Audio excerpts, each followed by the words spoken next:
Welcome to Aadya TV. నేను మీ journalist Arun. ఈరోజు మనం పులిచెరువుకుంట తాండలో ఉన్నాము.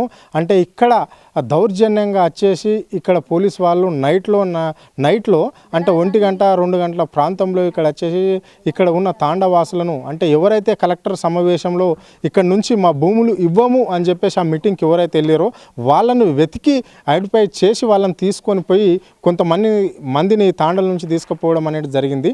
సో ఇప్పుడు మనతో పాటు ఈ తాండ నుంచి ఆమె భర్తను తీసుకుపోయారట. ఇక్కడ మనకు ఒక ప్రెగ్నెన్సీ ఉన్న లేడీ కనిపిస్తుంది. ఆమెను అడిగి తెలుసుకునే ప్రయత్నం చేద్దాం. అమ్మ ఎప్పుడు తీసుకుపోయారమ్మా మీ ఆయన? Night 1 o'clockకి తీసుకుపోయిండు sir.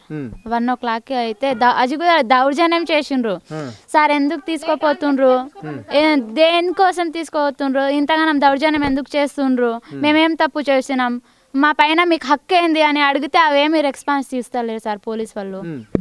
ఏమన్నా చెప్తే ఏమో లాఠీలతో కొట్టిండ్రు. దర్వాజాలు కూడా దర్వాజాలని పలగొట్టిండు. మన బీరువాళ్ళని కూడా నగల కోసం వచ్చిండ్రా, డబ్బుల కోసం వచ్చిండ్రా, మా కోసం వచ్చేటి వాళ్ళు అయితే మర్డర్ చేసి పోండి. మళ్ళా హస్బెండ్ ని తీసుకువెళ్ళి వైఫ్ ని ఇంట్లో కూర్చోబెడితే అదేంటిది, వైఫ్ ని కూడా తీసుకువెళ్ళాలి కదా.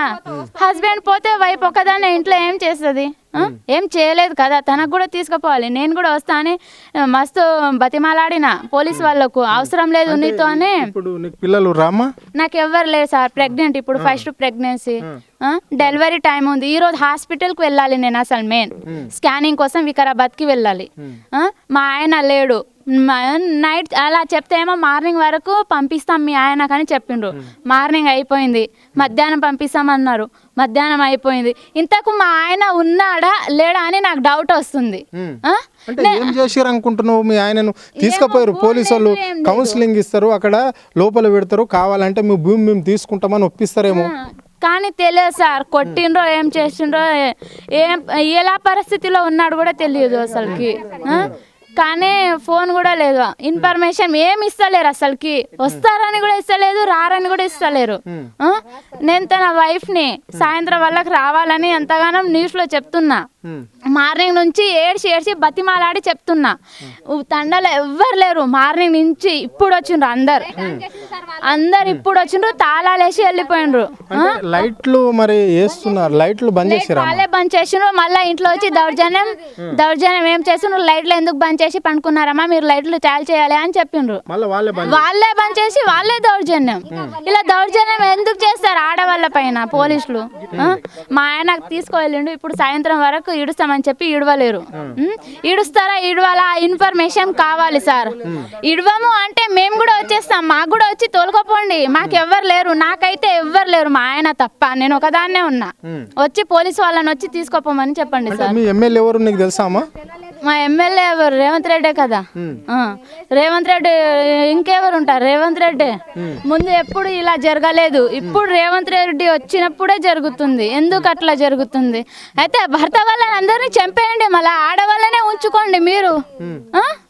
మీరే తీసుకోండి వాళ్ళందరినీ, మాకు కూడా చంపేయండి. లేకపోతే భూములన్నీ తీసుకుంటే అయిపోతుంది కదా, చంపేసి అందరినీ మర్డర్ చేసేయాలి డైరెక్ట్.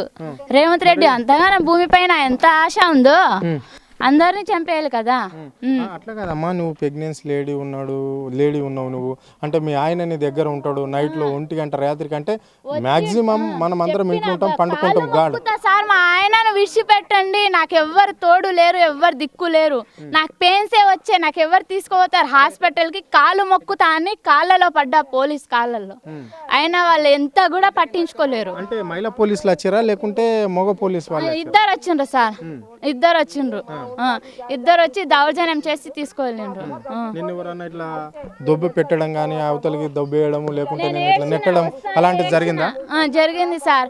నువ్వేం ఏడవకు, నీకు మీ హస్బెండ్ కి మార్నింగ్ పంపిస్తామని వార్నింగ్ ఇచ్చేసిండ్రు. అంతగానో ఏడుస్తే కూడా ఏడవలేరు. నాకేమన్నా ఆయన పరిస్థితి ఏంటి? మార్నింగ్ వరకు ఊర్లో ఎవ్వరు లేరు జనాలు, అందరు ఇప్పుడు సాయంత్రం వచ్చిండ్రు. ఎందుకుంటలేరు? భయపడే ఉంటలేరు. నేను ప్రెగ్నెన్సీ ఉన్నా అని నేను ఇంటికాడ ఉన్నా సార్. ఏమన్నా నాకు బై మిస్టేక్ లో పెయిన్స్ వచ్చి ఎవరు తీసుకోతారు? కనీసం వాటర్ పోయడానికి చిన్న పిల్లలు కూడా లేరు, చిన్న పిల్లలు కూడా లేరు. పోలీసులతో అంతగానో భయపడి ప్రజలు దాక్కుంటుండ్రు. ఎందుకు దాక్కుంటుండ్రు ప్రజలందరూ? చూస్తాం, ఒక 2-3 రోజులు చూస్తాం, ప్రజలు అందరు తిరగబడతాం రేవంత్ అన్న పైన, పోలీసుల పైన, రేవంత్ అన్న పైన తిరుగుబాటే పడతాం. ఏం చేయాలి మరి? సస్తాం, ఏమైనా చేస్తాం. భూములు ఎట్లనే పోతున్నాయి, భూములు తీసుకుంటున్నావు, నువ్వు అన్ని తీసుకుంటున్నావు, మళ్ళీ మా పైననే దౌర్జన్యం. అంటే ఈ కంపెనీ పెట్టడం వల్ల ఎలాంటి నష్టాలు ఉంటాయమ్మా ఈ ప్రాంతం వాళ్ళకు? అందరికి నష్టాలే సార్. ఈ కంపెనీ ఫార్మా కంపెనీ అంటే ఇప్పుడు మెడిసిన్స్ తయారు చేస్తారు. ఆ మెడిసిన్స్ తయారు చేస్తే దాంతో అందరికి ఎఫెక్టే అవుతుంది. కోస్గి, కొడంగల్ చుట్టుపక్కల ఉన్న ప్రతి గ్రామాలకి అవుతుంది ఈ ప్రాబ్లం, మస్తు ఎఫెక్ట్ అంట. ఆల్రెడీ మొత్తం ఎంక్వైరీ చేసే ఈ ధర్నాలు అవుతున్నాయి, లేకపోతే ఈ ధర్నాలు అంతగానం కాకుండా సార్. ఎప్పటి నుంచి ధర్నాలు చేస్తున్నారమ్మా మీరు? ఎప్పటి నుంచి తెలుసు ఇక్కడ ఈ కంపెనీ తెస్తామని చెప్పేసి మీకు ఎవరు చెప్పారు? ఎప్పటి నుంచి మీరు ధర్నాలు, ఆందోళనలు చేపడుతున్నారు? ధర్నాలు 9 నెలలు అవుతున్నాయి సార్. నా మ్యారేజ్ అయింది 1 నెల తర్వాతనే ఈ సిచ్యువేషన్ అయింది. నా మ్యారేజ్ అయింది, ఈ సిచ్యువేషన్ అయిపోయింది. రేవంత్ రెడ్డి సీఎం అయిపోయింది, ఇలా అయిపోతుంది. అయితే భూములు కేసీఆర్ తీసుకున్నాడంట కదా, కేసీఆర్ దగ్గర తీసుకోవాలి, భూములు ఉన్నాయి కదా, నేను ఇస్తా అని చెప్తుండు కేసీఆర్ రేవంత్ అన్నకు. కానీ నీ భూములు నాకు అవసరం లేదు, నాకు ప్రజల భూములే కావాలని చెప్తుండంట. ఎందుకు అట్లా చెప్తుండ్రు? ప్రజల పైన, రైతుల పొట్ట మీద ఎందుకు కొడుతుండ్రు సార్? అంటే మీరు ఓటేసిన పాపానికి? మేము ఓటేసిన పాపానికి. ఓట్లు ఉన్నప్పుడు అందరు వస్తారు, లంచానికి ఓటులు ఇస్తారు. మాకు లంచాలు వద్దు, ఓటులు కూడా ఏమి ఇప్పటి నుంచి రాజకీయంలో వస్తారు, మా పైననే దౌర్జన్యం చేస్తారు. మా భూములు గుంజుకుంటున్నారు అన్ని. మేము రైతులం సార్, మేము టీఆర్ఎస్కి ఏం, మేము కాంగ్రెస్కి ఏం, రైతులు ఎవరికి అయినా వేసుకుంటారు, వాళ్ళ ఒపీనియన్ అది. ఇప్పుడు నువ్వు ఏం చెప్పాలనుకుంటున్నావమ్మా ఈ ఫార్మా కంపెనీ గురించి, లేకుంటే రేవంత్ రెడ్డికి మీ తాలూకా ఎమ్మెల్యే అయిన ముఖ్యమంత్రి అయ్యిండు, ఇప్పుడు నువ్వేం సూచన చేయాలనుకుంటున్నావు? నీ భర్త తీసుకుపోయి ఇక సాయంత్రం వరకు రాలేడు అని చెప్తున్నావు, ఇప్పుడు ఏం చెప్పాలనుకుంటున్నావు? ఇప్పుడైతే మా ఆయన ఉన్నాడా లేడా ఆ ఇన్ఫర్మేషన్ నాకు కావాలి సార్. నాకైతే ఏ ఇన్ఫర్మేషన్ లేదు మార్నింగ్ నుంచి. అసలుకి టీవీలో కూడా చూపిస్తలేరు, చెప్తలేరు. సాయంత్రం అన్నా ఏడుస్తాం, మార్నింగ్ అన్నా ఏడుస్తామని అసలుకి ఏం చెప్తలేరు. ఆ ఇన్ఫర్మేషన్ ఉంటే అన్నా ఏమన్నా ఉంటుంది, కానీ ఇన్ఫర్మేషన్ లేదు, ఏం లేదు. అసలుకి ఉన్నాడా, అసలుకి పోలీస్ స్టేషన్లోనే ఉన్నాడా మా ఆయన అని నాకు డౌట్ వస్తుంది సార్. లేదంటే ఏమో తెలియదు, నైట్ తాగొచ్చిండ్రు పోలీసు. అందరు అట్లే మనలాగా వచ్చింటే ఏమన్నా అయిపోయా, తాగొచ్చిండ్రు. వాళ్ళు మాట్లాడితే వాసన వస్తుంది వాళ్ళ నోట్ల నుంచి.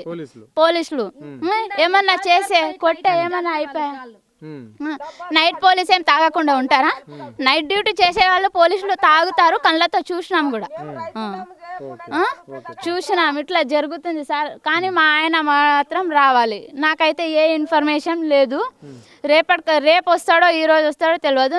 నిన్న అయితే నైట్ అంతగానో ఏడ్చి వాళ్ళ కాళ్ళలో పడి ఇంతగానో బతిమాలుకుంటే కూడా మార్నింగ్ ఇడుస్తామని చెప్పారు. మార్నింగ్ అయిపోయింది, మధ్యాహ్నం అయిపోయింది, ఇప్పుడు ఈవినింగ్ కూడా అయిపోయింది. మళ్ళీ రేపు మార్నింగ్ చూస్తే ఒక రోజు 2 రోజులు చూస్తాం. తర్వాత ఇక్కడ సంబంధించిన కాంగ్రెస్ లీడర్లు కావచ్చు, ఇంత గడబడ అయింది నిన్న. సో మీ తాండలకి వెళ్ళి మీ వాళ్ళను, అంటే మీ భర్తలను, మీ అన్నలను, మీ తమ్ముళ్ళను, మీ నాయనలను తీసుకుపోయారు అని చెప్పేసి పలు తాండాలలో కూడా చెప్పారు మాకు.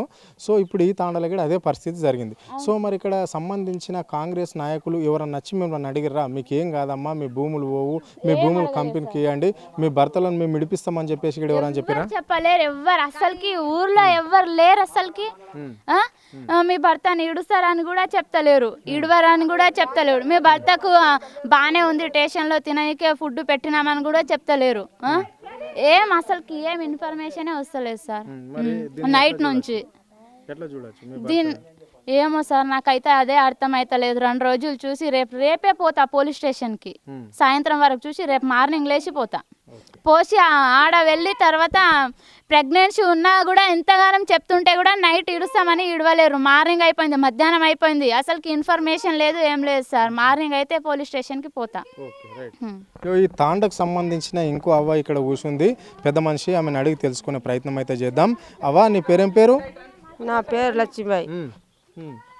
లక్ష్మీబాయి, ఎన్ని ఎకరాల భూమి ఉంది అవ్వ? నీకు ఎంతమంది పిల్లలు? నాకు 3 కొడుకులు ఉన్నారు పాపి, 3 కొడుకులు ఉన్నారు. 3 ఎకరాల భూమి ఉండదు. 3 ఎకరాల భూమి ఉంటే నా పిల్లలకి ఏమిత్తు నేను చావాలనా వాళ్ళ సావిడికి ఏమిడికి సంపాదించినావు నేను చిన్నగా ఇంత పిల్ల ఉన్నప్పుడు నుంచి కన్నా కష్టం చేసి కన్నా బొంబాయి పోయి కన్నా పూనా పోయి తెచ్చి ఆరు పని భూమిని కొన్నా భూమిని కొన్నా దాన్ని సాఫ్ చేసిన మొత్తం అది చేసిన ఇది చేసిన రాళ్ళు తీసిన ఒరాలు వేసిన కన్నా గుట్టలు రాళ్ళు తీసి పెట్టి అవి ఖాయం చేసిన దానికి అది ఎత్తాం ఇది ఎత్తాం అంటని అట్లా చేస్తున్నారు.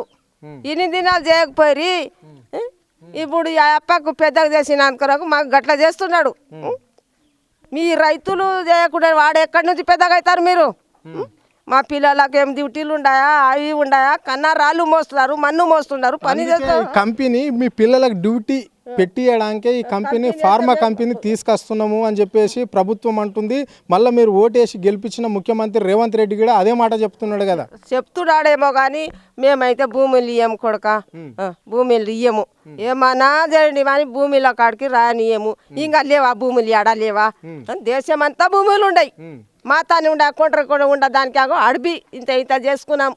పొట్ట పూర్తికి చేసుకుంటున్నాం.